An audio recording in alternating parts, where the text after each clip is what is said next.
Əziz tamaşaçılar, bugünkü qonağım Qarabağ Universiteti Tibb və Sağlamlıq Fakültəsinin qurucu dekanı, eyni zamanda Qarabağ Universitet Klinikasının direktoru Samir Babayevdir. Samir Babayevi bugün burada qarşılamaqdan, təqdim etməkdən böyük qürur və məsuliyyət hissi keçirdirəm.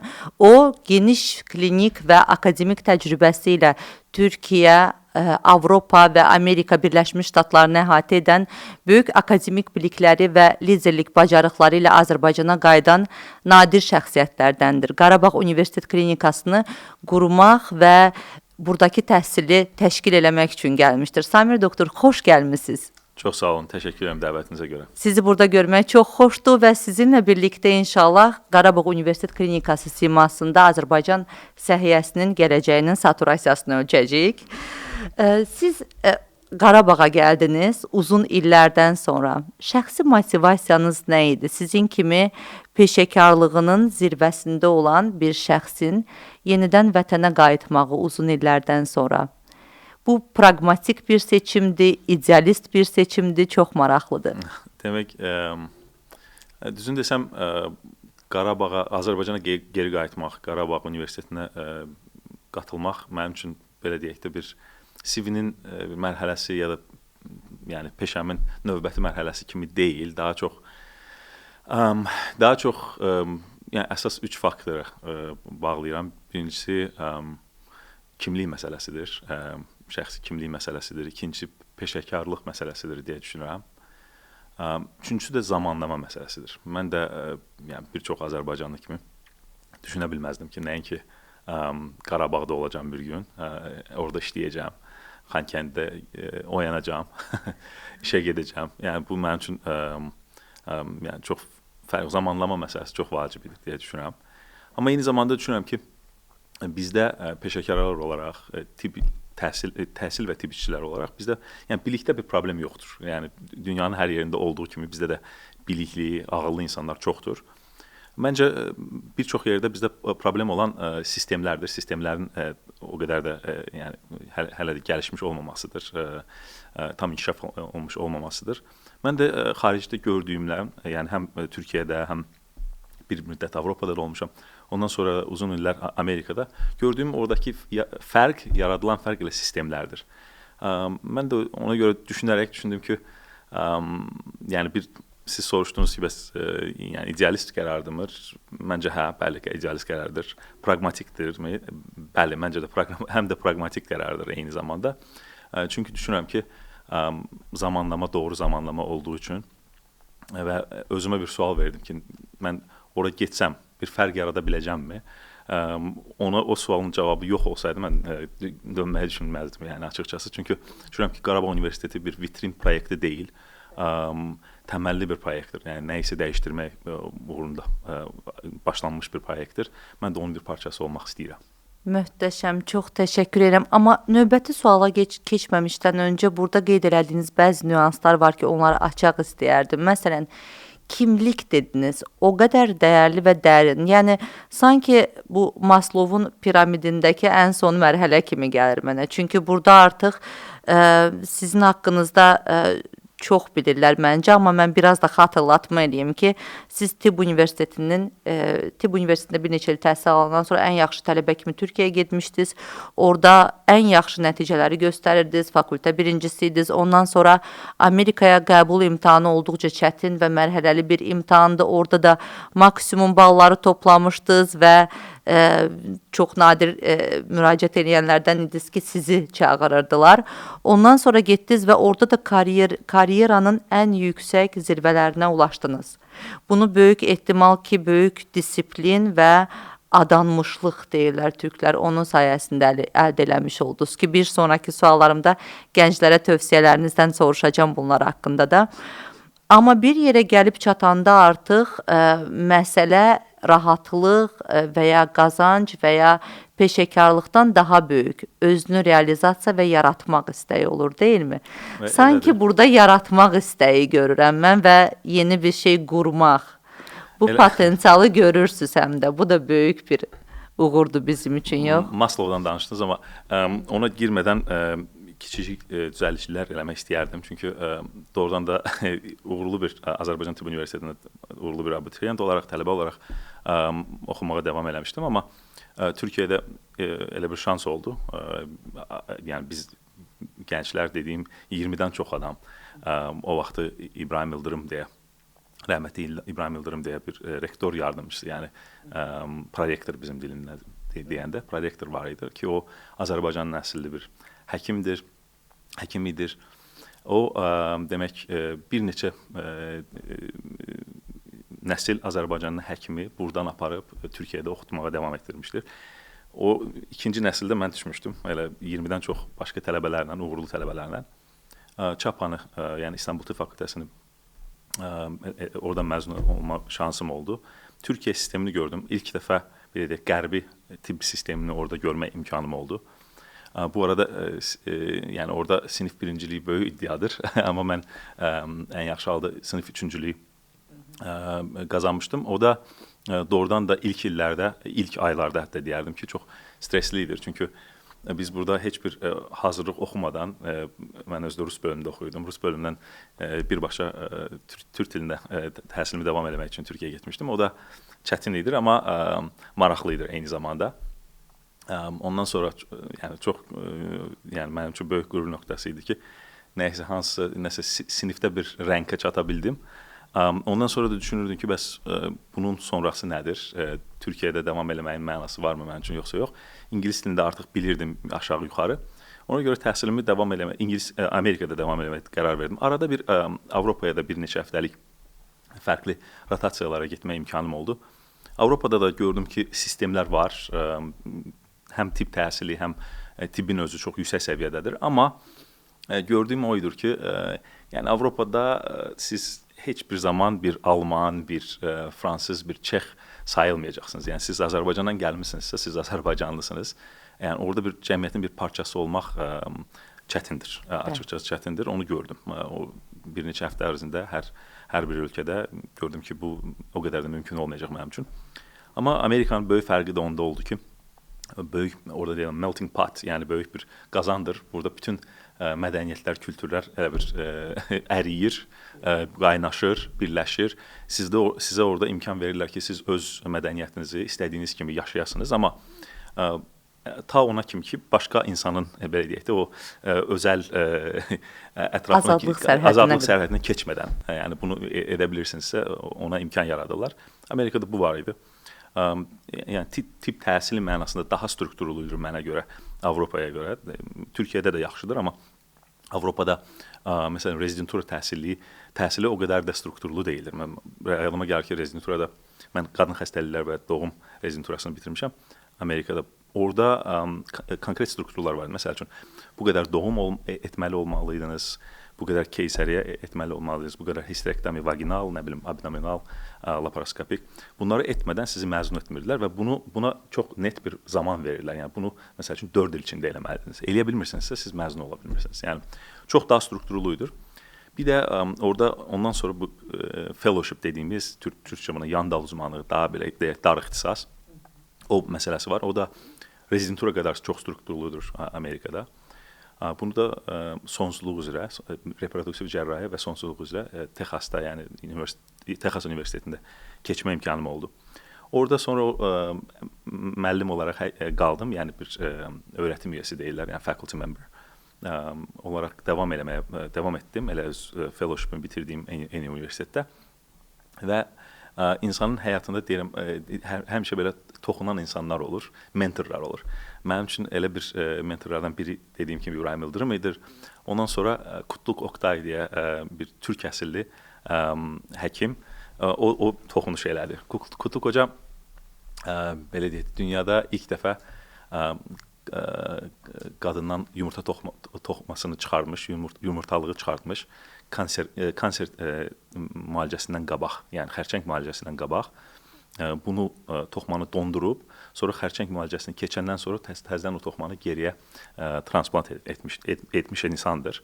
Və bunu 2000-ci illərin əvvəlində Lancetdə ilk dəfə özü report eləmişdir. Yəni Belə bir adam idir. Onun yanında çalışdıqdan sonra rezidenturadan bir il qabaq mənim də həvəsim sonsuzluğa reproduktiv cərrahiyyədir artıq. Yəni talihim orada kəsişdi Kutluk Oktay ilə. Ondan sonra artıq fellowship tam başqa bir ştatda bitirdikdən sonra hoca Kutluk müəllim mənə zəng elədi ki, bəs mən Mayo klinikaya getmək istəyirəm. Orada işimə davam eləmək istəyirəm. İstəyərdim ki, orada bir pozisiya daha var. IVF klinikasının rəhbəri olaraq istəyərdim ki, bərabər yenə işləyək. Mən də dedim ki, mən yoldaşımla danışmalıyam, düşünməliyəm. Artıq onu deməklə bir Mayo klinikadan zəng aldım ki, bəs intervyuya gəlin. Ondan sonra gerisi tarixidir. Artıq Mayo klinikaya qatıldım. 5 ildə orada vaxt keçirdikdən sonra bu məlum hadisələr, 20-ci ilin hadisələri, yəni 44 günlük müharibəmiz, ondan sonra antiterror əməliyyatı 23-cü ildə və elə bir dəvət aldım artıq Təhsil Nazirliyindən ki, bəs Qarabağ Universiteti yaradılır, azad olunmuş torpaqlarda, Xankəndidə və orada bir tibb fakültəsi yaratmaq fikri var. Dəvət aldım, gəldim 23 dekabrında ilk dəfə Xankəndini gördüm. Gözəl şəhərdir deyə düşündüm. Qarabağın özü çox möhtəşəm bir yerdir. Yəni həm təbiətindən, həm infrastrukturu da yaxşıdır. İndi getdikcə də daha yaxşılaşır. Yəni təsirləndim. Böyük bir klinik sistem orada gördüm, böyük klinika gördüm. Amma düşündüm ki, böyük klinikadır, boş bir klinikadır. Bunu canlandırmaq lazımdır deyə düşündüm. Ona görə bir missiya gördüm orada özümə. O missiyanı görərək artıq mart ayında, 24 Mart ayında qərar verdim və yayda, 24-ün yayında köçdük yoldaşımla, uşaqlarımla. Həm yoldaşım, həm uşaqlarım üçün çətindir o sizin bayaq dediyiniz məsələlər. Yəni ki, evladım yəni 15 yaşında biridir, yəni 4 yaşında o birisidir. Hər ikisi Amerikada doğulub, orada böyüyüb, Amerikadan başqa yerdə yaşamayıb. Onlar üçün biraz adaptasiya, özəlliklə böyüyü üçün adaptasiya vaxtı lazımdır, amma Azərbaycan çox rahatlıqla adaptasiya ola bilirlər həm təhsil sisteminə.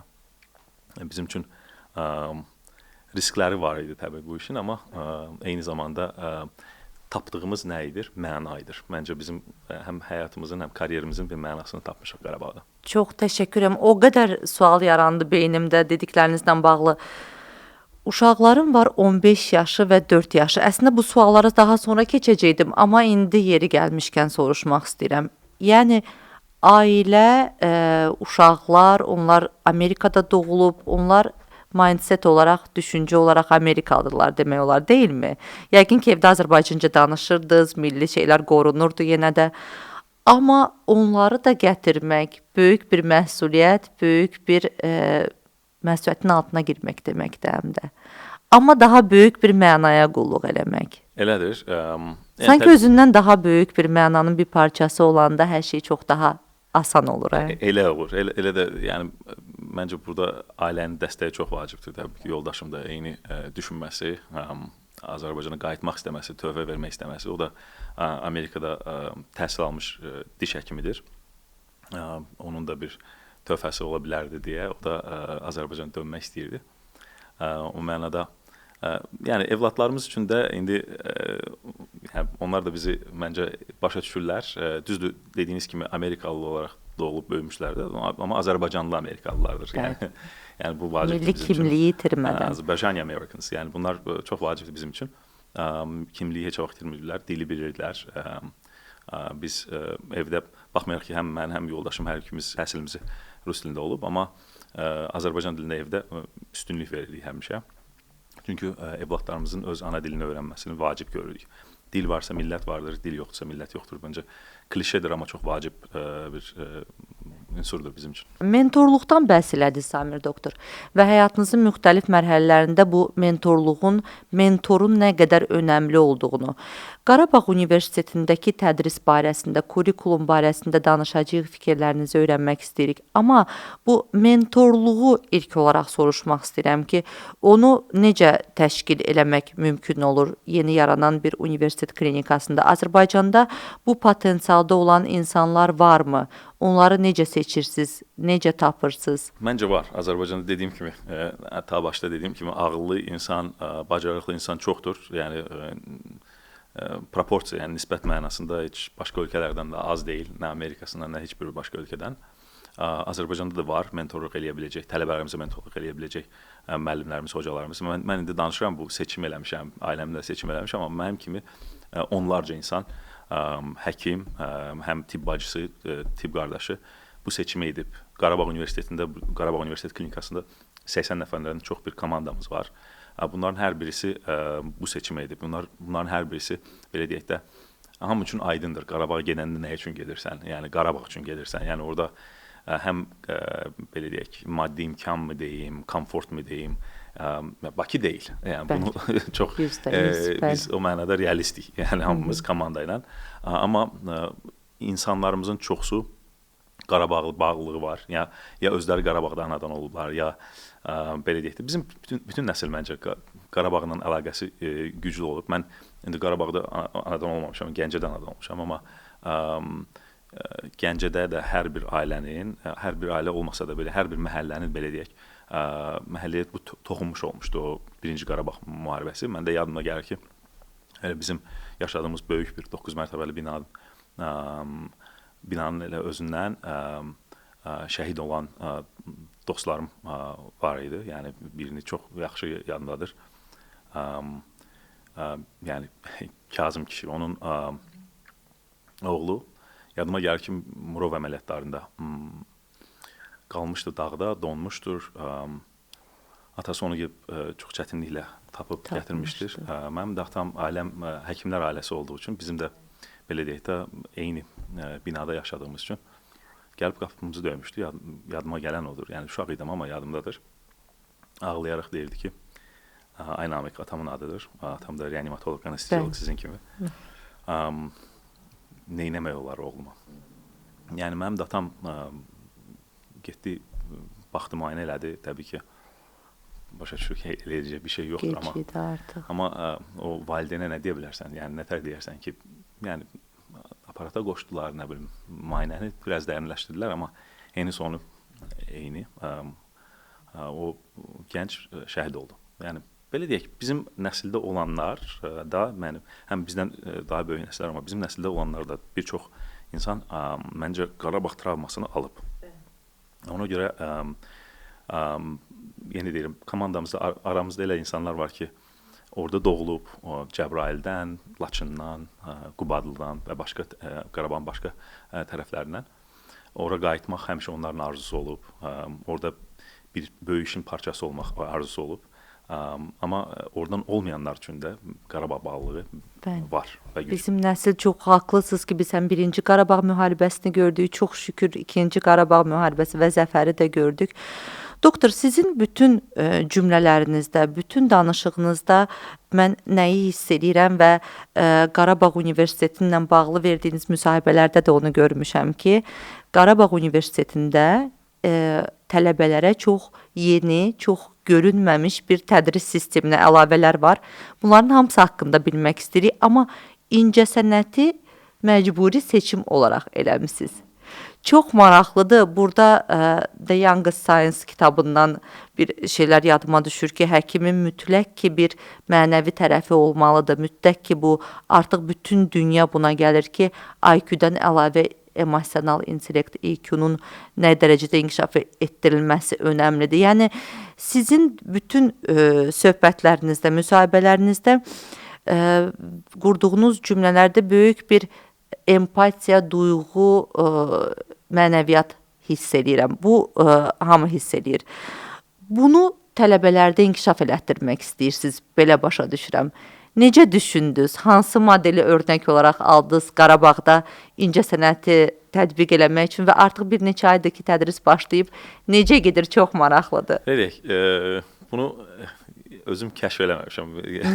Onu mentorlarım, keçdiyim bu tədris, bu yolun içində gördüyüm, anladığım, başa düşdüyüm tibb və sağlamlıq elmləri bu 50% elmdirsə, ən az 50% incəsənətdir, art dediyimiz hissəsi var. Çünki siz insanla işləyirsiniz də, bu sənət içində, bu peşə içində insanla işləyirsiniz. Ona görə insanla ünsiyyət qura bilmək, empatiya qura bilmək bu sənətin ən vacib tərəflərindən biridir. Mənim bir mentorum daha həyatımda bu məsələdə toxunmuş mənə. Bruce Carr adında bir həkimdir. O elə fellowship, yəni bu darq ixtisasda keçərkən məni o ixtisasa alan adamdır, həkimdir.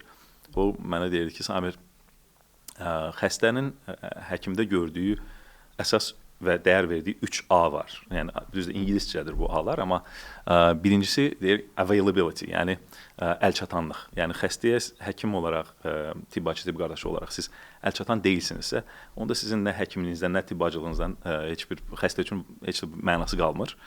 İkinci A, ona görə affability. Affability dediyimiz, yəni bedside manner, yəni bu xəstəylə ünsiyyət qura bilmək, insan olaraq davrana bilmək, insan olaraq onu görmək. Xəstəlik olaraq deyil, tam bütöv bir insan olaraq görə bilməkdir. Bu ikinci A-dır. Üçüncü A xəstənin vacib gördüyü ability, yəni bacarıq. Yəni həkim ya da tibb bacısı, tibb qardaşı bacarığı da vacibdir və bu vaciblik siyahısında bunlar var, üçü də var, amma o vaciblik siyahısında ən vacibi əlçatanlıq və belə deyək, insaniyyət tərəfləridir. Üçüncüsü isə qabiliyyətdir, bacarıqdır. Bunu yəni hər zaman hiss eləyirdim onsuz da tədris üçün, amma belə sistemləşdirilmiş belə çatdıran mənə ilk o mentorum olub. Biz də elə tələbə yetişdirmək istəyirik ki, bu həm yaxşı insan olsun, həm də yaxşı peşəkar olsun. Çünki yaxşı insan olmadan yaxşı peşəkar olmaq özəlliklə səhiyyədə mümkün deyil. Açıqcası mümkün deyil. Yəni mən xəstələrimizin həkimlərdə dəyərləndirdiyi tərəfləri görəndə, məsəl üçün, mən yadımda gəlir ki, həm Azərbaycanda oxuduğum vaxtda, həm də Türkiyədə oxuduğum vaxtda, həm də Amerikada ki, burada ən yaxşı, ən çox bilən həkimlərimiz, ya da belə tələbələrimiz sonradan ən yaxşı həkimlərə çevrildilərmi? Yox, xəstələrimizə görə deyil. Belə deyək də, bilikləri orta və ortanın üstündə olan, amma insaniyyət tərəfləri güclü olan həkimlərimiz ən yaxşı həkim oldular. Nəyə görə? Çünki bilikləriniz ola bilər, amma xəstə ilə münasibət qura bilmirsinizsə, xəstə o güvənmirsə sizə bir həkim olaraq, bir səhiyyə işçisi olaraq, onda sizin nə belə deyək, məsləhətiniz yerinə çatır, nə sizin çox böyük qabiliyyətiniz və biliyiniz də çox da işə yaramır. O mənada bizdə, bayaq mentorluqdan danışdıq, bizdə daha kiçik bir tibb fakültəsi modeli yaratmışıq. O nə deməkdir? Tibb və sağlamlıq elmləri fakültəsi. Burada 70 nəfər tibb tələbəsi götürürük hər il, 30 nəfər tibb bacısı, tibb qardaşı tələbəsi. Və bunu qəsdən belə etmişik. Nəyə görə? Çünki düşünürük ki, bu bir usta çıraq işidir. Burada da gələk ustadan görə, yəni kitab oxuyaraq həkim ya da yaxşı tibb bacısı ola bilməzsiniz. Tək ondan olmazsınız. Mütləq burada praktika vacibdir. Ona görə kiçik qruplarda mentorluqla, mentorluq çox vacibdir. Yəni birə-bir, hətta mentorluqdan da daha ötə məncə deyərdim ki, coaching dediyimiz, yəni mentorluq bir adama ağıl öyrətməkdir. Coaching göstərərək, yəni vaxtında belə deyək, geri dönüş edərək, əlindən qolundan tutaraq belə deyək, bu biraz fərqlidir. Coaching mentorluqdan da fərqlidir. Bir coaching modelindən istəyirik ki, tələbələrimiz yetişsin. Biz əminik ki, bizim belə deyək də məzunumuz yaxşı həm insan olacaq, olmalıdır, başqa cürə məzun ola bilməyəcək, eyni zamanda yüksək səviyyəli mütəxəssis olacaq deyə elə bir vizyon qoymuşuq ortaya. Qrinin ustalıq kitabı kimi həqiqətən o qədər effektiv gəldi mənə. Bunun qiymətləndirmə meyarı necə olur? Doktor, mənə çox maraqlıdır. Yəni tələbənin yetişməsini və bundan yaxşı bir həkim olacaqmı? Bunun qiymətləndirmə meyarı necə olur? Biz öyrəşməmişik buna. Yəni açığını demək lazımdırsa, biz bir model tibb təhsili görmüşük. O modeldəki çox ciddi subordinasiya var idi və daha çox, yəni onu qoyaq bir kənara da, yəni bunun qiymətləndirmə meyarı necə? Tələbələr sizi görə bilirmi məsələn? Siz universitet xəstəxanasının direktorusunuz, fakültənin qurucu dekanısınız. Sizi görə bilirmi? Birbaşa sizdən fikir ala bilirmi? Çox vacib suallardır. Qiymətləndirmədən başlayım, sonra ikinci sualınıza keçim. Qiymətləndirmə məsələsi o da bir elmdir. Bəli. Başqa, yəni özü-özündə bir fərqli elmdir. Bir şeydir tamamilə. Bizdə məsəl üçün kurikulumu quranda, biz kurikulumu hələ də qurmağa davam edirik. Kurikulum çünki tibb bacılığı, tibb qardaşlığının 4 illik bir şeydir. Tibbdə 6 illik bir proqramdır. Böyük xəritəsini qurmuşuq. Çünki hara gəlmək istədiyinizi bilmədən, yəni o birinci illəri, ikinci illəri yəni tədrisi davam etmək mümkün deyil. Amma detalları hələ də qurmağa davam edirik. Quruluş necə başladı bizim üçün? 25-in aprelində demək biz dünyanın fərqli ölkələrindən, bu Amerikada da var idi, Türkiyədə, əsasən Türkiyədən amma çünki dillərimiz, kültürlərimiz, mədəniyyətimiz yaxın olduğu üçün Amerikadan, Hollandadan, Almaniyadan tibb təhsili mütəxəssislərini topladıq. Yəni bunlar mən məsəl üçün tibb təhsilində özümü güclü sayıram. Nəyə görə? Çünki yəni güclü deyəndə ki, təcrübəli sayıram. Çünki həm rezidenturada tələbələr yetişdirmişəm, tibb tələbələri, həm fellowshipdə, hətta Mayo Klinikada 5 il işləyəndə clerkship director idim. Clerkship director nə deməkdir? Bu artıq belə deyək, bütün kafedraya gələn tələbələrdən sorumlu insan. Yəni bunların həm qiymətləndirilməsindən, həm leksiyaların təşkilindən, həm orientasiyasından, həm sözlü imtahandan, yazılı imtahandan, belə deyək, OSCE dediyimiz strukturlu imtahandan hamısından məsuldar bir şəxs. Bunu illər boyunca eləmişəm Mayo Klinikada, amma tədris etməklə tədrisi qurmaq eyni şey deyil. Onun da öz mütəxəssisləri var. Bu mütəxəssislər medical education professors deyirlər. Yəni bunun professorları var. Bunları bir arada topladıq 40 nəfərdən çox ki, bizim kurikulumuzu quraq. Yəni kurikulum necə olmalıdır? Baxdıq ki, düşündük ki, yəni dünyadan modellər götürək, amma başa düşdük ki, heç bir modeli elə belə götürüb kopyalayıb bura uygulamaq olmaz, mümkün deyil. Çünki Azərbaycanın öz belə deyək şərtləri var, özünün mədəniyyəti var, özünün bir yolu var. Amma o modellərin ən yaxşı hissələrini götürüb bura adaptasiya eləmək mümkündür. Bu adaptasiyanın içində elə biz belə deyək də pillarlı dediyimiz, yəni biz Azərbaycan dilində bunlar xəttlər deyirik. Xəttlərlə qurduq. Bu xəttlər nədir? Təməl prinsiplər. Təməl prinsiplər. Demək ki, birinci xəttimiz o dediyiniz art and humanities, yəni incəsənət və insanlıq xəttidir. Burada bir 3 illik xəttdir. Burada tibb tələbələri və tibb bacılı, tibb qardaşlıq tələbə bir yerdə həm etik məsələlər, həm incəsənət məsələləri, həm incəsənətdə insanlıq məsələlərini hamısını ələ alırlar bir yerdə və bunu bir qrup olaraq eləyirlər. Yəni bu da çox vacibdir bizim üçün. IP dediyimiz interprofessional education, yəni iki peşənin eyni yerdə tədris alması, eyni vaxtda tədris alması. Bunu bizdə tibb bacılı, tibb qardaşlıq və həkimlikdir. Bunu etmək çox çətindir, inteqrasiya çox çətindir, amma çox çətindir həqiqətən. Çünki biraz fərqliliklər var orada, amma biz nə etməyə çalışırıq? Təbii ki, bu elmində fərqlilik var, onların öyrənəcəyi fərqli şeylər var, amma harda birdilər? Bir ola biləcəyi yerlər düşündük ki, insaniyyətdir. Burada yəni həm həkimlikdə, həm tibb bacılı, tibb qardaşlıq eynidir, yəni heç bir fərqlilik yoxdur. O birisi xətt araşdırma xəttidir. Araşdırma xətti elmi tədqiqat xətti. Yəni bu nədir? Burada bir 3 illik xəttdir. Birinci ilində elmi tədqiqat necə olur, necə aparılır, öyrənirlər. İkinci ilində bunu davam edərək kiçik qruplara bölünürlər. Bu qruplarda həm qadın kişi, həm də tibb bacısı, tibb qardaşı, həkim proporsiyalarını uyğun saxlamağa çalışırıq ki, bir komandada hər təmsiliyyət olsun. Bu 5-6 nəfərlik komandanın içində, qrupun içində bir mentora bağlayırıq bunları ki, bu mentorla bərabər ikinci ildən də bir sual axtarmağa başlayırlar ki, düzgün sual tapsınlar öz elmi araşdırmaları üçün. Üçüncü ilində isə o xətt içində bu 5-6 nəfərlik qrup o elmi araşdırmanın tədqiqatı aparır, artıq həyata keçirir və üçüncü ilin axırında bərabər tələbə konferensiyasında onu elə bir hamıya təqdim edirlər və qiymətləndirirlər. Ona görə bu xəttin içində bizim tibb bacıları, tibb qardaşları, həkimlər eyni xəttin içində qalırlar.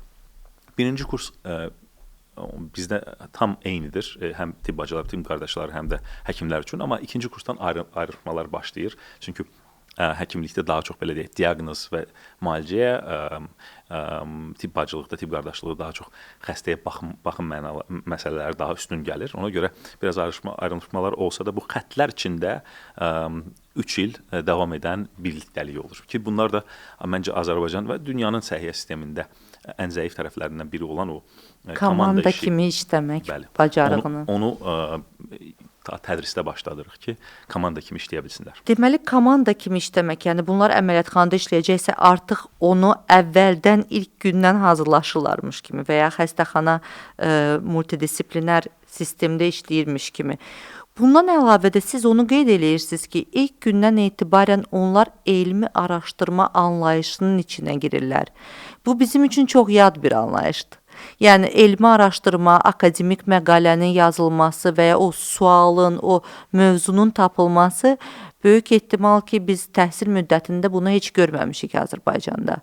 Buna qədər bunu detallı düşünmüsüz və bunu böyük bir komanda şəklində, kollegial qaydada. Necədir doktor ilkin aylardakı təəssüratlarınız və qəbul şərtləri necədir Tibb Universiteti Qarabağ Tibb Fakültəsinə? Bir suallarınızı cavab verməyə çalışacağam. Amma qəbuldan başlayım, axırdan başlayım sonra. Qəbul məsələsində bizim üçün belə deyək də gözlənilməz deyildir, amma eyni zamanda bir yəni maraqlı bir faktor ki, bəs Qarabağ Universiteti Tibb və Sağlamlıq Elmləri Fakültəsi daha heç binası belə bitirilməmişdir, komanda tam formalaşmamışdır, amma Azərbaycanda qəbul imtahanında belə yəni 4-cü qrupda qəbul imtahanında ikinci ən yüksək ballar toplamış fakültə olaraq başlamışıq birinci ilimizə. Bizim üçün bu şərəfdir, amma eyni zamanda böyük məsuliyyətdir. Məsuliyyəti hiss edirik öz çiyinlərimizdə. Hətta deyim ki, bizim 70 nəfərlik tibb fakültəmizdə 18 nəfər istədiyi fakültəni seçə bilərdi. Ən yüksək balları, yəni Azərbaycanda ola biləcək ən yüksək balları toplamışdılar, amma Qarabağ Universitetini, Qarabağ Universiteti Tibb və Sağlamlıq Fakültəsini seçiblər. Bunlar tək deyil, başqaları da seçib, amma bunlar belə deyək də daha başqa yerə də gedə bilərdilər istəsələr ballarında. Amma bu məsuliyyətdir, o məsuliyyəti hiss eləyirik. Qayıdım ki, bu necə keçdi bir neçə ay. Biz mütəmadi olaraq anketlər aparırıq ki, tələbələrdən geri dönüş alaq çox vacibdir. Çünki geri dönüş almadan sistemi yaxşılaşdırmaq mümkün deyil. Heç bir sistem ideal deyil. Ona görə biz də öyrənirik prosesin içində və tələbələrimizin çoğunluğu, yəni çox böyük çoğunluğu deyir ki, heç də peşman deyil Qarabağ Universiteti Tibb və Sağlamlıq Elmləri Fakültəsini seçdiklərinə görə. Məncə çox yəni talant mənasında, yəni bacarıq mənasında, bilgi mənasında, istək mənasında mən tələbələrlə çox işləmişəm Amerikada özəlliklə. Bizdəkilər geridə qalmır. Hətta entuziazm mənasında daha da öndədirlər deyə düşünürəm. Çünki Qarabağı seçmək, o seçimi aktiv olaraq etmək missiyanın parçası olmaq deməkdir də onlar üçün. Onlar da bir məsuliyyət alırlar. Yəni bayaq dediyim kimi Xankəndi Bakı deyil, amma Xankəndinin də üstün tərəfləri var. Ən üstün tərəflərindən də bizim fakültəni düşünürəm ki, onlar üçün orada itmək mümkün deyil. Kiçik, yəni butik kimi bir fakültədir. Orada itib batmaq olmur. Yəni sənin gördüyün iş çox üzdə olur. Qiymətləndirmə çox dərindir bizdə. Qiymətləndirmə bir tərəfli deyil. Sadəcə testlər deyil ya da sadəcə sözlü imtahanlar deyil. Burada bacarıqların dəyərləndirilməsi aparılır. Burada tərsə çevrilmiş siniflər var. Tərsə çevrilmiş sinif TÇS deyirik. Onu Azərbaycanda biz belə deyək, sistemli şəkildə uygulamağa başlamışıq ki, tələbə artıq dərsə hazırlaşmış olaraq gəlir və bir yerdə biz müzakirə edirik, amma müzakirə çox strukturludur. Müzakirənin içində həm tələbələrin bilgilərinin fərdi olaraq dəyərləndirməsi olur, ondan sonra qrup dəyərləndirmə olur, komanda içində işləyib bir bal alırlar, fərdi bal alırlar. O iki balın belə deyək, ortalamasından bir şey çıxarılır. Yəni dəyərləndirmə müxtəlifdir. Bu da elə olmalıdır. Başqa cürə çünki düzgün ölçmək tələbəni olmur. Qayıdım sizin sualınıza ki, bəs mənlə görüşmə imkanı olurmu dekan olaraq? Bizim görüşmələrimiz mütəmadi olur. Yəni hər 2 həftədən bir dekan saatımız olur. Amma ondan başqa mən də həm də dərs də deyirəm. Bayaq dediyiniz o elmi araşdırma xətti içində və başqa xəttlər, Arts and Humanities xətti içində də varam. Müəllimlikdə eləyirəm, çünki onu sevirəm.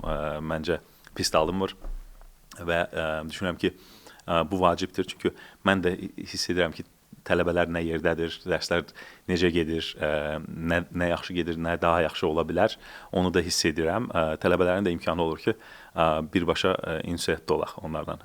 Yəni, bu işin mənə görə ən yaxşı tərəfidir. Yəni, ən böyük uduşları tələbələrlə işləyə bilməkdir. Hətta deyim ki, sizə gələn bizim komandaya qatılan həkim və tibb bacılar, tibb qardaşları üçün də ən böyük, belə deyək də, maraqlı tərəflərindən biri Qarabağ Universitetində qatılmaq elə odur ki, akademik həyat, akademik imkanlar, elmi araşdırmaya başlamaq. Biz, məsəl üçün, tam zamanlı, yəni komandamız 80 nəfərlik komandadır, yəni çox böyük deyil, amma aramızda tam zamanlı biostatistika mütəxəssisi var ki, bu nə üçündür orada ki, bu orada da həm dərs demək mənasında, amma əsasən elmi araşdırma proyektlərimizdə dəstək olmaq mənasında. Çünki indi məlumdur, Azərbaycanda çox gözəl, güclü həkim, tibb bacılar, tibb qardaşlarımız var, amma elmi araşdırma mənasında biraz, yəni elmi tədqiqat mənasında biraz geridə qalmışıq. Nə mənada? Çünki bütün sistem daha çox xəstə görməyə, xəstəyə xidmətə, pul qazanmağa fokuslanıb. Ona görə akademik həyat biraz geridə qalır bizim bir çox həkimimiz üçün. Komandaya qatılanlar üçün də elədir. Onlar üçün də ən maraqlı tərəflərindən biri də odur ki, yəni çoxsu da belə deyək də çox türlər demiş başarılı, yəni müvəffəqiyyətli insanlardır. Yəni amma eyni zamanda düşünürlər ki, karyeramın növbəti addımı nə ola bilər? O növbəti addım onların çoxu üçün akademik bir belə deyək, bir institutun, bir universitetin parçası olmaq, tələbələrə dərs demək və elmi tədqiqata yenidən girmək. O auranın, onun tərkib hissəsi olmaq. Yəni Qarabağ Universiteti belə görəm 17 yaşındakı bir gəncə həm akademik inkişaf, həm şəxsi inkişaf vəd eləyir. Bəs onun bu tərəfi maraqlıdır ki, 17 yaşında Bakı kimi bir mühitdən çıxmış, belə bir sosial ortamı, belə bir gənc yaşın əyləncələrini qoyub, Xankəndinə getmək deyirsiniz, 18 nəfər ən yüksək bal toplayanlar da seçim eləyib. Bunun çox maraqlı bir ideoloji görüntüsü də var kənardan baxanda. O necə ki, belə bir renessans dövrü olurdu hər bir ölkənin və ya məsələn Azərbaycan üçün Qori müəllimlər seminariyasına getdikləri vaxt böyük incəsənət xadimlərinin, böyük mütəfəkkirlərin sanki Azərbaycan tibbində Qarabağ bu renessansı yaradan bir görüntü olacaq. Elə hiss olunur danışdıqlarınızdan. Üstə gəlsin o interaktiv iştirak eləmək, eşidilmək, o yaşdan artıq eşidilmək və özünü göstərə bilmək möhtəşəmdir, deyilmi? Potensialların kəşfi üçün də möhtəşəm bir seçənəkdir. Elədir. Çox yəni orada belə deyək, renessans güclü sözlərdir. Ümid edirəm ki, biz onlara layiq olacağıq bir gün, amma vizyonumuz uzun perspektivadır, yəni qısa deyil. İstəyərdik ki, Qarabağ Universiteti, yəni tibb təhsili, tibb və sağlamlıq elmləri təhsili deyəndə regionda onun yəni başda gələn ünvanlardan da biri Qarabağ Universiteti olsun. Yəni məqsədimiz budur. Onun üçün oradayıq. Yoxsa başqa bir belə deyək də missiyamız budur. Yəni xəstə ilə nə vaxt kontakt olmağa başlayırlar və dərs vəsaitlərini necə təmin edir Qarabağ Universiteti? Yaxşı sualdır. Demək, xəstə ilə ünsiyyətdən başlayaq. Xəstə ilə ünsiyyət birinci kursdan başlayır. Amma təbii ki, öz həm yaşına, həm tədrisinin ilinə uyğun başlanğıcdan gedirik.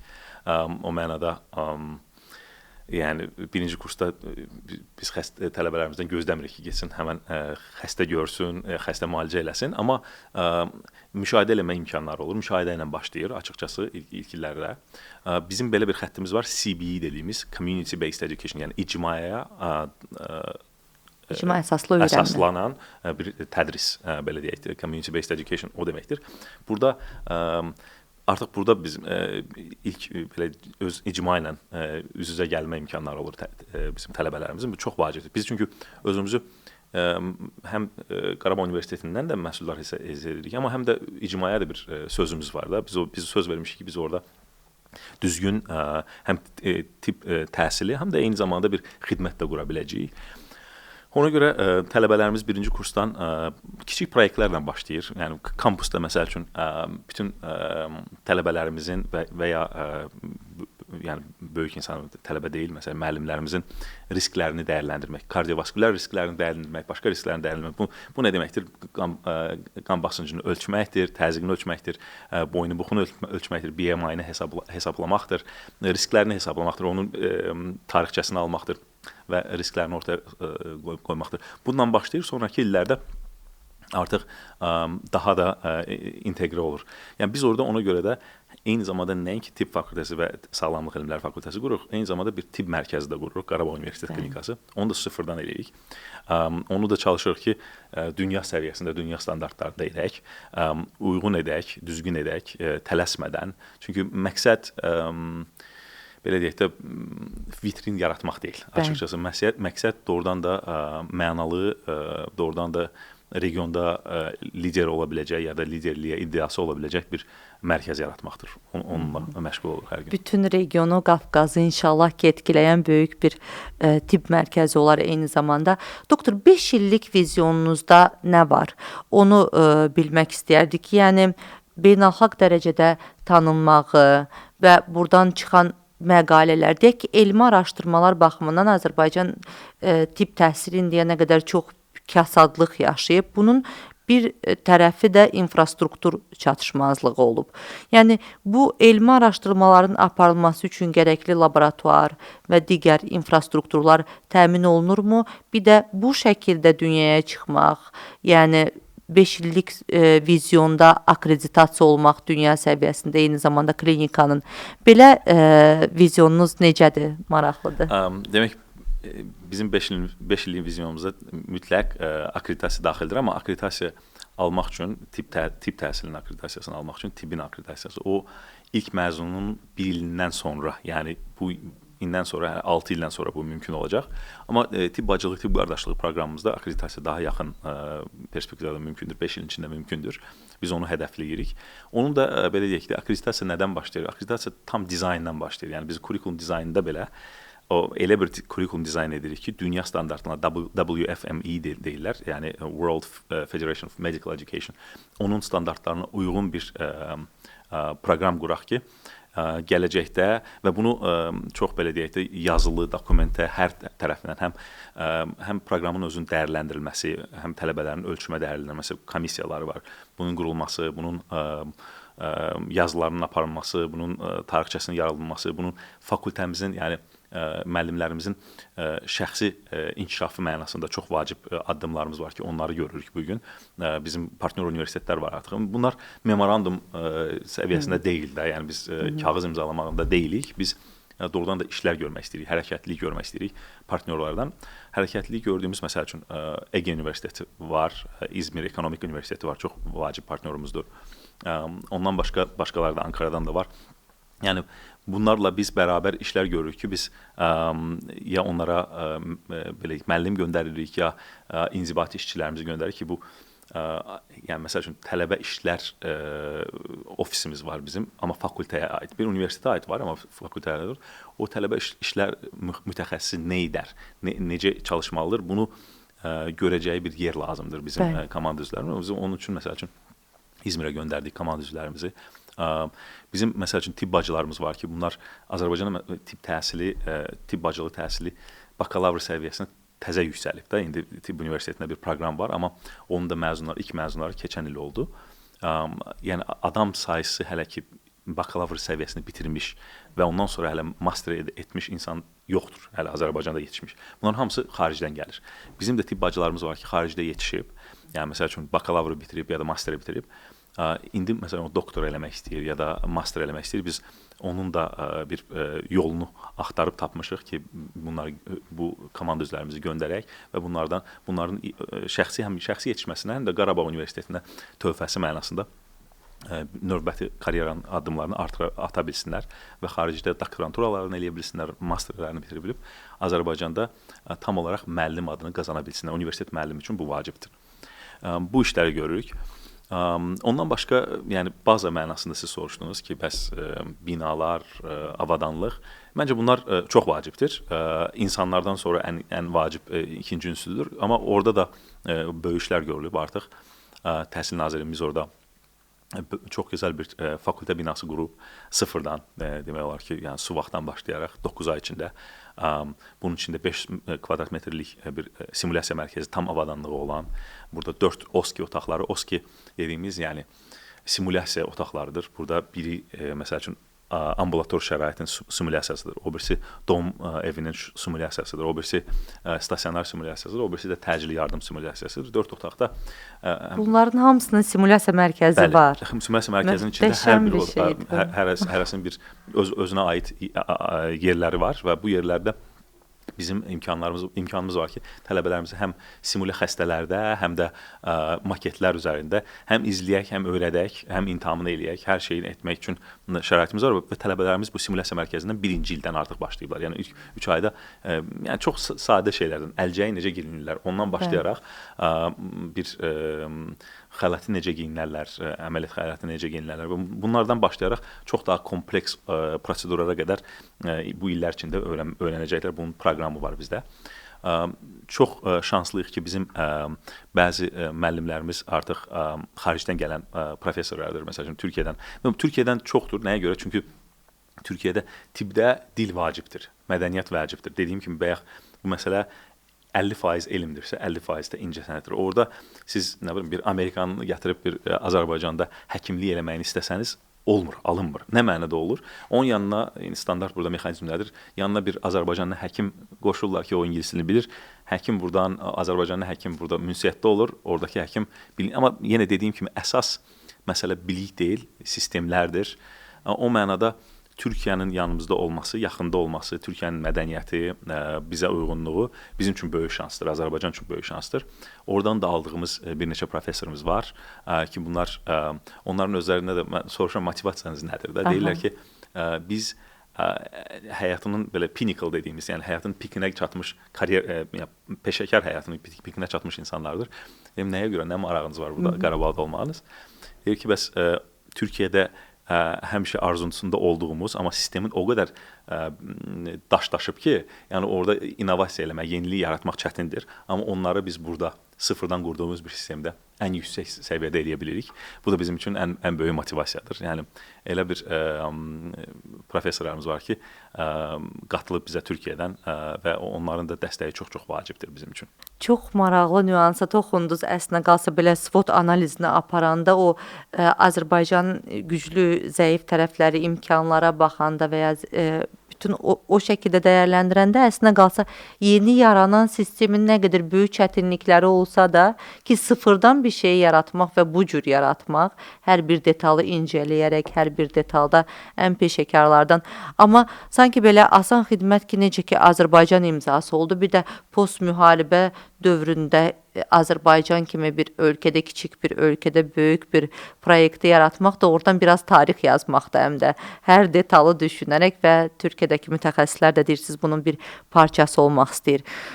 17 yaşındakı gənc gəldi Qarabağa, Xankəndiyə təhsil almağa. Onun qalacağı yer, yataqxana və ya təhsil ödənişli əsaslardan mı olur, təqaüd imkanları necədir? Bunu gənclər, dinləyən gənclər daha onlar üçün aydın olsun deyə. Böyük məmnuniyyətlə.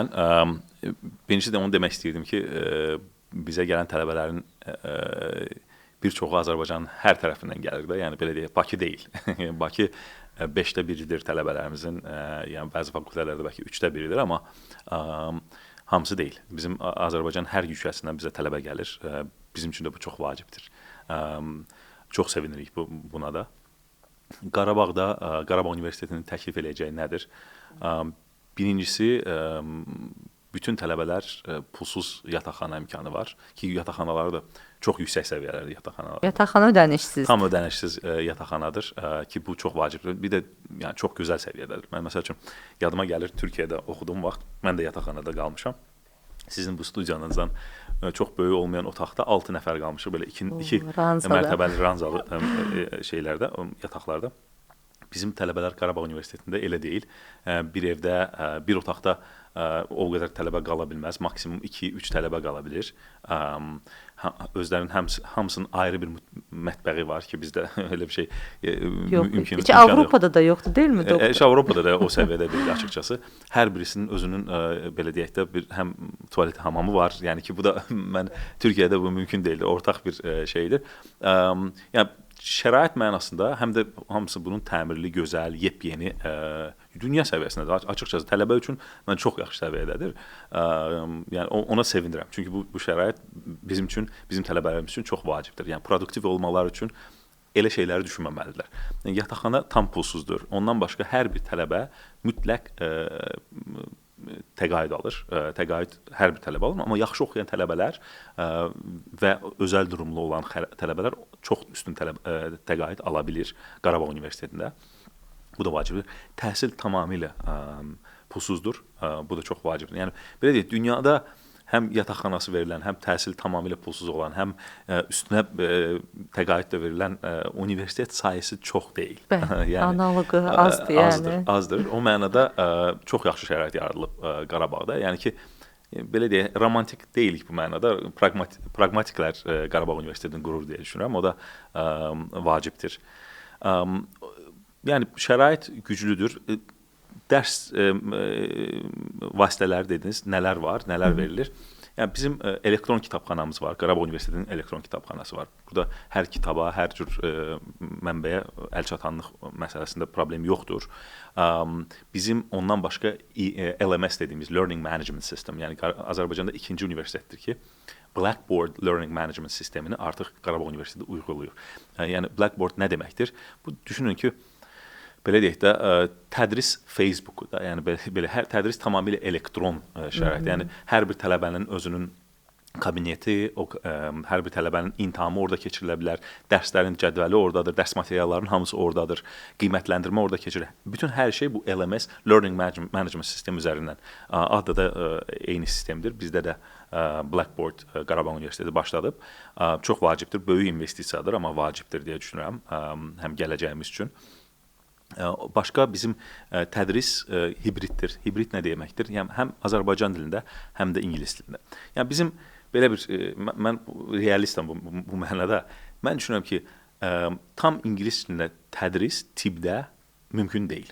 Yəni siz Avstraliyada, nə bilim Amerikada, Britaniyada deyilsinizsə, bunu tam ingiliscə almanız mümkün deyil. Çünki sizə gələn xəstə Azərbaycan dilində danışacaq. Yəni siz ona ünsiyyət, mən də dediyim kimi bu işin %50-sindən ən az %50-si ünsiyyət məsələlərdir. Ünsiyyəti siz Azərbaycan dilində qurmalı olacaqsınızsa, demək sizin tədrisinizin də ən az 50% Azərbaycan dilində keçəcək. Yəni bu mümkündür. Amma biz nə edirik? Realist olaraq düşünürük ki, bütün müasir ədəbiyyat ingilis dilində olduğu üçün ədəbiyyata çıxış mənasında, həm də yəni tədrisə hazırlıq mənasında biz intensiv ingilis dilinə öyrədirik. Yəni Qarabağ Universitetinin birinci kursda məktəbi, yəni universiteti uzatmadan, 6 illik tibb təhsilini uzatmadan, 7 il eləmədən çox intensiv birinci ildə ingilis dili dərsləri keçirir bizim tələbələr ki, onlar burada da məqsəd onları intermediate, yəni orta səviyyə ingiliscəyə çatdırmaqdır. Yəni burada belə deyək, gedib Amerikada həkim olmaq üçün səviyyəsi deyil, amma istədiyiniz mənbəyə açıb oxumaq, baxmaq. Aramızda elə tələbələrimiz var ki, yəni çox yaxşıdır ingiliscə. Mən indi uzun illər, onlarca il yəni xaricdə yaşamış adamam, ingiliscə səviyyəm yaxşıdır, amma görürəm ki, bəzi tələbələrimizin səviyyəsi çox yaxınlaşır, yəni çox yaxşıdır. İstəsələr hər yerdə yəni o tədrisini davam edə bilərlər ya da işləyə bilərlər, amma əsas məqsədimiz o minimum baryer nədir? Minimum baryer istəyirik ki, o səviyyədə olsun ki, bizim hər bir tələbəmiz ən müasir mənbələrə əlçatanlığı olsun, oxuya bilsin, başa düşə bilsin, qavraya bilsin. Bu ən vacibdir. Ona görə tədris vasitələrimizin çoxsu ingilis dilindədir. İngilis dilindədir, amma imtahanlarımız, iki tərəfli dərslərimiz, yəni dərslərimizin çoxsu zaten, belə deyək də, təqribən 70% interaktivdir. İnteraktiv dərslər də Azərbaycan dilində olur. Amma bir tərəfli dərslərimizə daha çox ingilis dilinə keçirik, nə mənada? Ki, burada artıq leksiya formasındadırsa dərs, müəllim danışır, tələbə eşidirsə, bunu tamamilə ingilis dilində etmək olar. Amma interaktivdirsə, biz istəyirik ki, bizim tələbəmiz tam olaraq iştirak edə bilsin ki, yəni o düşündüyümüz də bütün tələbələrimizi düşünürük də, ən yüksək ingilis səviyyəsi yüksək ingiliscə olan tələbələrimiz deyil. Ona görə o ünsiyyət olsun deyə interaktiv dərslərin hamısı Azərbaycan dilində, bir tərəfli dərslərin hamısı ingilis dilində. Doktor, tələbələr üçün başa düşdük ki, bütün imkanlar yaradılıb, yataqxanası və ödənişsiz təhsil, təqaüd alırlar, möhtəşəm. Bəs orada dərs deməyə dəvət olunan və ya universitet klinikasında işləməyə dəvət olunan həkimlər, əminəm ki, onların da böyük peşəkarlıqla seçirsiniz və ən peşəkarları seçib dəvət edirsiniz. Onlar üçün təkliflər nədən ibarət olur? Yəni, niyə deyək ki, Bakıda işləyən güclü bir mütəxəssis Bakıdakı həyatını və işini qoyub Qarabağa gəlsin? Mənəvi tərəflərini anlayırıq, amma praqmatik tərəfindən baxanda. Praqmatik tərəfindən baxanda təklifimiz belədir ki, yəni burada təklif müxtəlifdir. O mənada ki, bizim 3 əsas missiyamız var. Hər bir bizə qatılmaq istəyən komanda üzvünə elə deyirik. 3 missiyamız, birincisi xəstəyə xidmət missiyasıdır, ikincisi tədris missiyamızdır, üçüncüsü elmi tədqiqat missiyamızdır. Bu 3 missiyadan ikisinə mütləq yiyələnməlidir hər bir komanda üzvümüz. Yəni bir müəllim olaraq qatılmaq istəyən ən az ikisinə tamamilə. Hər üçündə bir hərəkət, bir aktivlik göstərməlidir, amma ikisinə tam yiyələnməlidir bu bir. Bu da imkan yaradır ki, insanlar yəni motivasiyasını eşidəndə bizə gələn kandidatlar deyir ki, bax mən çox başarılı həkiməm, Bakıda işləyirəm ya da Bakıdan başqa bir bölgəmizdə işləyən həkimimizdir. Yaxşı işləyirəm, yaxşı belə deyək, xəstə görürəm, pul da qazana bilirəm, amma nəsə çatışmır. Nə çatışmır? Nə çatışmayan odur ki, yəni sabah nə olacaq? Sabah da yenə eyni şey. Yəni yenə eyni şeylər. Yəni bir karyerada qabağa getmək mənasında insan nəyəsə qatmalıdır deyə düşünürəm. Qatmaq da ən yaxşı yolu elmi araşdırmadır, elmi tədqiqatdır.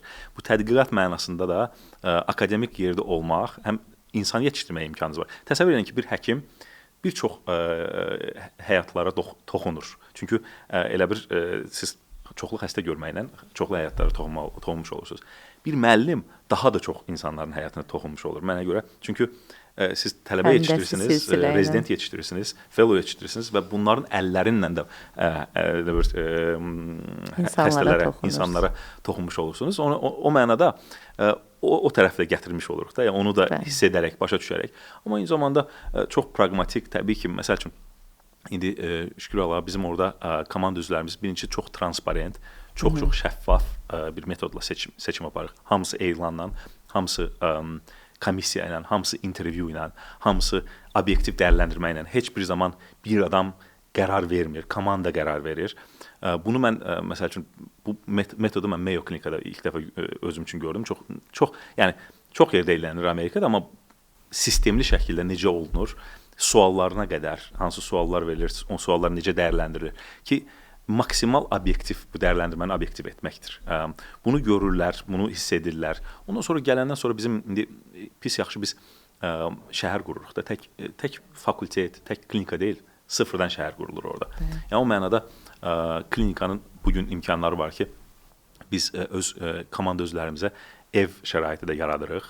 Yəni qatılan komanda üzvlərimizə, yəni çox belə gözəl, yəni lüks deyil, amma yaşanacaq normal yəni səviyyəsində bir ev veririk. Ailə neçə nəfər gəlirsə, onu da obyektiv eləmişik. Hər şeyin qaydası var bizdə, yazılı qaydaları. Onun da yazılı qaydaları var ki, gələn insan bilir ki, ailə durumuna görə, ailəsindəki olan insanların durumuna görə neçə otaq alacaq, hansı mərtəbədə olacaq. Bunların hamısı qabaqdan müəyyənləşmiş olur. Biz də indi elə bir imkanlar da yaratmışıq ki, bizim gələn komanda üzvü kim olursa olsun, həkim olur, tibb bacısı ya da belə deyək, mühafizə işçisi olsun, fərqi yoxdur. Hamıya eyni davranış. Çünki buna çox inanırıq. Bizim dəyərlərimiz var, o dəyərlərin üstündə hər zaman dururuq. Dəyərimiz də buradan dəyərlərimizdən danışım. Çünki dəyərlərimiz dəyər sözünün içindədir. Dəyər sözünün içində D hərfi dürüstlük. Yəni dürüstlük bizim üçün düzgün hərəkəti heç kim görməyəndə. Yəni mən bugün düzgün davranmaq mənim üçün asandır, çünki mən bu izləyən insanlar var. Amma məni heç kim görməyəndə də düzgün hərəkəti eləməyə davam etmək, bu dürüstlükdür. Bu çox ən vacib dəyərimizdir deyə düşünürəm. İkincisi, demək, dəyər sözündə Ə hərfi gəlir, əməkdaşlıq. Əməkdaşlıq düşünür ki, təhsildə də, tibbdə də tək bir adam heç bir şey eləyə bilməz, əməkdaşlıqsız bir şey ola bilməz. Ona görə komanda üzvü olmaq, yaxşı komanda üzvü olmaq ikinci bir dəyərimiz, vacib dəyərlərimizdən biridir. Yüksək standartlar Y hərfinə görə. Yəni bu nə deməkdir? Bizə belə deyək də, bacarıqlı insandır, hər şey bacara bilər, amma gəlib heç bir energiyası yoxdur. Çünki hər insanı dəyərləndirəndə biz üç şeyə baxırıq. Energiya səviyyəsi, zəkası, bir də dəyərləri. Energiyası olmayan insanın çox da önəmli deyil bizim komandada olması. İkinci Ə hərfi ədalət. Ədalət dediyimiz, yəni bu nə deməkdir? Bizim sözümüz həm tələbələrimizə, həm xəstələrimizə, həm də komanda üzvlərimizə nədir? Biz sizin istəklərinizi deyil və hər istəyi biz hədiyyə bilmərik. Hər istəyi, amma biz ehtiyac görürüksə, bax xəstənin ehtiyacı varsa nəsə və biz bunu görürük ya da tələbəmizin ya da komanda özümüz ehtiyaca görə əlimizdən gələn hər şeyi eləməyə hazırıq. Bu da bizim üçün ədalət prinsipidir. O ədalət dəyərinə üzərində qurulmuş bir prinsipdir. Rəğbət, yəni R hərfindən son hərfdən rəğbət dediyimiz yəni empatiya, birin özünü başqasının yerinə qoya bilmək, hörmət, qarşılıqlı hörmət, yəni kim olursa olsun, baş direktor olsun, mühafizəçimiz olsun, fərqi yoxdur, hamı eyni hörmətə layiqdir deyə düşünürük insan olaraq.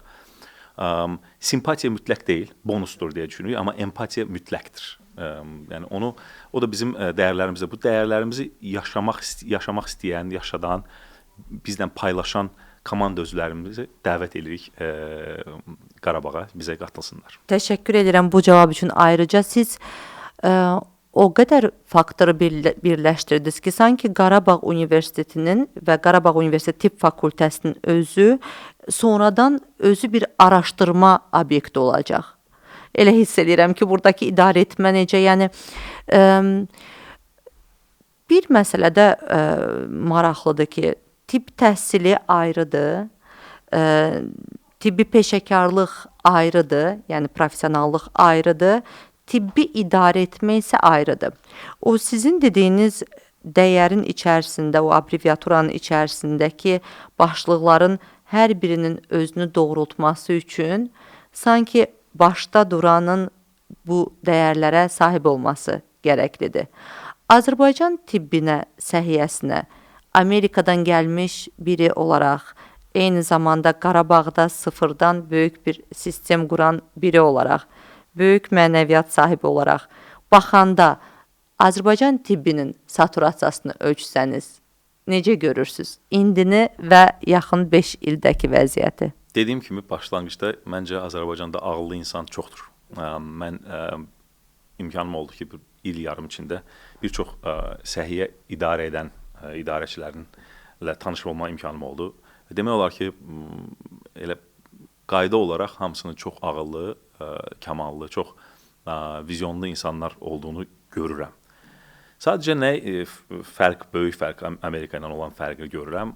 O fərqi görürəm ki, modellər, yəni sistemin özü elə bir modelin içindədir ki, çətindir burada, yəni böyük bir akademik bir mərkəz qurmaq, yəni bir təhsil ocağı yenidən qurmaq. Ona görə yeni təhsil ocaqlarımız tibbdə ən azından o qədər də çox deyil.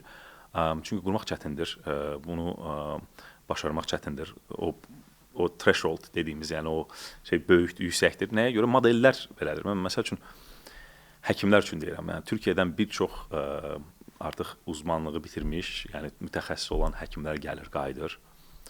Gəlir, düşür elə bir sistemin içinə ki, düşünürlər ki, mən artıq gəlmişəm, tədrisimi bitirmişəm, mən artıq burada pul qazanmalıyam.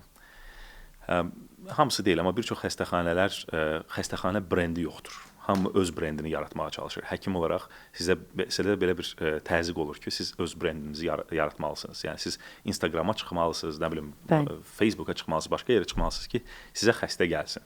Belə bir təzyiq öz üzərində hiss eləyir. Xəstəxanələr də hamısı deyil təbii ki, amma bir çoxu otel kimi, otel modelinə deyir. Yəni nə modelinə fəaliyyət göstərir? Deyir ki, həkim gəlir, o həkimin xəstəsi var, gəlsin, onda biz ondan bir danışığımız olsun, o danışıqla görə bu xəstəxanədə öz prosedurunu xəstə görsün, əməliyyat eləsin, prosedur eləsin, nə edirsə burada eləsin, biz də o gələn gəliri paylaşaq. Yəni belə bir modellə gedir. Onda bu modeldə, yəni həkimin paydaş olduğu modeldə həkimin marağı həmişə olacaq ki, daha çox xəstə görsün, daha çox maddi imkanları olsun. Yəni bu sistemin içində, belə bir sistem içində yəni elmi düşünmək, tədrisi düşünmək çətin olur. Həkim də tədris edəcəyi insana belə sistemdə daha çox, həmişə deyil təbii ki, bunların həmişə hər qaydada istisnalar var. Qaydanı pozmur, ancaq qaydanı təsdiqləyir. Həkim də düşünür ki, mən niyə kimisə yetişdirməliyəm? Yəni bu olanda da ancaq entuziazm üzərində olur. Yəni həkimlərimiz var ki, yetişdirmək kimisə istəyir, amma bir çox vaxt niyə vaxt itirim ki, mən əməliyyat eləmişəm, çox eləyirəm. Yəni Amerikadan dönənə qədər baxmayaraq ki, əsas sonsuzluqdur mənim işim, IVF-dir mənim işim, amma ildə 100-dən çox böyük əməliyyat eləyirdim, robotik əməliyyatlar eləyirdim. Mən bilirəm ki, robotik əməliyyatda siz fellownu, yəni dar ixtisas görən bir tələbəni oturanda, tələbə deyil, həkimdir artıq. O siz onun yanında olsa hər şey təhlükəsiz edir, amma çox daha yavaş edir. Çünki siz onu yəni hər addımına baxmalısınız, öyrətməlisiniz. Biraz öyrəşməyib daha sizin qədər də, yəni mütəxəssis qədər öyrəşməyib. O mənada xeyli vaxt deməkdir. Yəni bir əməliyyatı mən bir əməliyyat vaxtında 2 əməliyyat eləyə bilərəm. Mən onu tələbə ilə elədiyim vaxtı ya da tələbə deməyim, yəni öyrənən həkimlə etdiyim vaxtı. Yəni bunu nəyə görə edim ki, yəni belə bir sistemdə ki, mən ancaq belə deyim, mənim gəlirim gördüyüm xəstə sayısına bağlı olduğunda. Azərbaycanda Qarabağ Universitet Klinikası olaraq fərqli bir modelimiz nədir? Bizim bütün həkim, tibb bacısı, tibb qardaşı, bütün işçilərimizin hamısı maaşla işləyir. Sırf maaşla işləyir, başqa heç bir şeylə işləmir. Bu çox vacibdir. Çünki həkimin və tibb bacısının, tibb qardaşının marağını xəstənin marağından, yəni finans marağını ayırmaq lazımdır. Bunu etmədən yeni bir sistem qurmaq çətindir. Bunu etmək də çox çətindir bu arada Azərbaycanda. Yəni çox sağ olsun dövlətimiz, yəni rəhbərliyimiz böyük imkanlar yaradıb Qarabağ Universitetində, Qarabağ Universitet Klinikasında, amma bu çox vacibdir. Bu olmadan ki demirəm abi mən böyük yəni super maaşlardan söhbət getmir. Böyük, yəni yenə deyim, çoğunluq orada qazandığını Bakıda daha çox qazana bilər oradan, amma elə bir şərait yaratmalısınız ki, adam özünə hörmət eləyə bilsin və o maaşla, o imkanla həyatını davam edə bilsin və bundan bu həyatda uğurlu ola bilsin. Ailəsinə bir belə deyək də çox belə sadəsindən masaya yemək gətirə bilsin, çörək gətirə bilsin. Yəni bunu eləyə bilməlidir.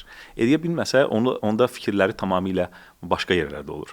Yəni biz bu imkanları yaratmağa, yəni belə deyək, dövlətimiz bu imkanları bizim üçün yaradıb orada Qarabağda.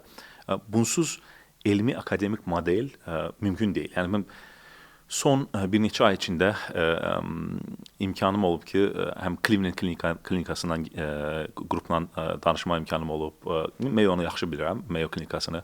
Ondan başqa Cedars-Sinai, yəni başqalar böyük qruplardır bu Amerikada və hamısında eyni şey. Yəni heç biri öz həkiminin, öz tibb bacısının, tibb qardaşının maaşını, gəlini performansa bağlamır. Bağlayan varsa da bunu çox kiçik miqdarda eləyir, yəni şirinləşdirici olaraq. Yəni gəlirinin belə 10% ola bilər ki, xəstə volumuna bağlı olsun, xəstə miqdarına bağlı olsun. Amma əsas gəliri standart maaşdan gəlir. Bu belə olmadığı halda, yəni siz yaxşı bir sistem yaratmaq çətinlik çəkəcəksiniz. Yəni onu hətta mümkün deyil mənə görə. Keyfiyyət əsaslı düşünməyəcək insanlar. Bəli, yəni bizim həkimimizə, tibb bacısına, tibb qardaşına müəllimlik eləyənə ona verdiyimiz vəd nədir? Bəs vədimiz də budur ki, deyirik ki, sən gecə-gündüz xəstə görməyəcəksən. Xəstə görmək vacibdir. Bu missiyamız, 3 missiyamızdan biridir. Amma bizim sənə təklif eləyə biləcəyimiz nədir? Vaxtdır. Vaxt da ən dəyərli şeydir məncə həyatda. O mənada vaxt ki, sən o vaxt içində elmi araşdırma ayrıca bir vaxtı verilir, yəni tədqiqat vaxtı. Ondan başqa müəllimlik eləyənlər üçün vaxt verilir ki, bunlar müəllimlik eləyə bilsin. Tək özdə bizdə məsəl üçün müəllimlik etmək dərs demək vaxtını ancaq sayırlar, amma mənə görə dünyada da belədir. Dərsə hazırlıq vaxtı ən az dərs qədər vacibdir və ona siz müəllimə vaxt vermirsinizsə dərsə hazırlıq üçün, yəni belə deyək də keyfiyyətli dərs demək imkanları yüksək olmayacaq. Yəni bu mənada normal vaxt vermək lazımdır ki, insanlara həm dərsə hazırlana bilsinlər, həm elmi tədqiqatda iştirak edə bilsinlər. Çünki enində sonunda biz belə deyək, vitrin yaratmağa çalışmırıq. Biz yaratmağa çalışdığımız Qarabağ Universitet Klinikası ki, burada protokollar yazılır, protokollar sınanılır, burada guideline-lar yazılır. Belə bir mərkəz yaradırıq, belə bir mərkəz ortaya qoymaq istəyirik. Yəni, ümid edirik ki, və onun üçün hər gün işləyirik ki, yaxın gələcəkdə bu artıq reallaşır. Bu söhbəti daha uzun davam eləmək istərdim, sizi yoruruq, amma protokolların hazırlanması məsələsi belə Azərbaycan səhiyyəsi üçün bəlkə də bugün ən aktual problemlərdən biridir. Çox təşəkkür edirəm. Sizin dinlədikcə düşündüm ki, yenidən tələbə olub, yenidən Qarabağ Universitetinin də təhsil alsaydım, kaş tibb təhsilimi məhz orada alardım. Bu möhtəşəmdir. Çox sağ olun. Azərbaycana qayıtdığınız üçün, bugün burada olduğunuz üçün, Azərbaycanlı olduğunuz üçün mən şəxsən özüm sizə çox böyük minnətdarlıq hiss edirəm. İnşallah ki, enerjiniz heç vaxt tükənməsin, sonsuza qədər qalın burada və Gözəl işlər görməyə davam edin. Çox sağ olun. Dəvətinizə görə və yaratdığınız imkana görə çox təşəkkür edirəm. Çox maraqlı söhbətə görə təşəkkür edirəm. Sağ olun. Çox sağ olun. Sağ olun. Sağ olun. Sağ olun.